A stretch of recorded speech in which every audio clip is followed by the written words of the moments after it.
Françoise Pochon et j'ai eu le plaisir, donc il y a des dizaines d'années maintenant, de commencer ma carrière en tant qu'enseignante et puis ensuite de décider de partir pour aller beaucoup plus loin et partir vers l'Afrique, un pays qui depuis toujours m'avait fait rêver. Donc l'Afrique, vous allez le voir avec quelques photos évidemment parce que c'était aussi une de mes passions et qu'il fallait saisir l'instant sur des moments qui sont lumineux, sur ces rencontres. L'Afrique au travers du Niger, du Ghana, du Zaïre, l'Afrique de partout, l'Afrique très riche, l'Afrique musicale, l'Afrique littéraire. Et c'est aussi une opportunité pour moi, avec cette nuit des bibliothèques dont la thématique est donc l'Afrique, de pouvoir au sein de votre très très belle médiathèque, de pouvoir porter quelques photos. C'est un début de voyage, pour moi c'est un retour avec des souvenirs merveilleux.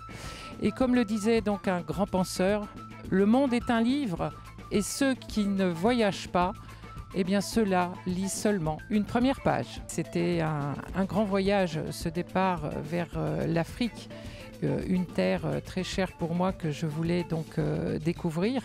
Et là, ces photos, je les ai réalisées il y a une quarantaine d'années. Ces photos, elles vont marquer un instant.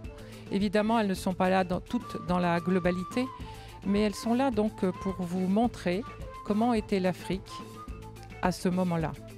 Donc ces photos ont été faites avec un appareil photo à ce moment-là, argentique. Je les ai développées moi-même là-bas et je les ai voulues en noir et blanc. Donc vous allez voir, ces photos vont traverser le passé.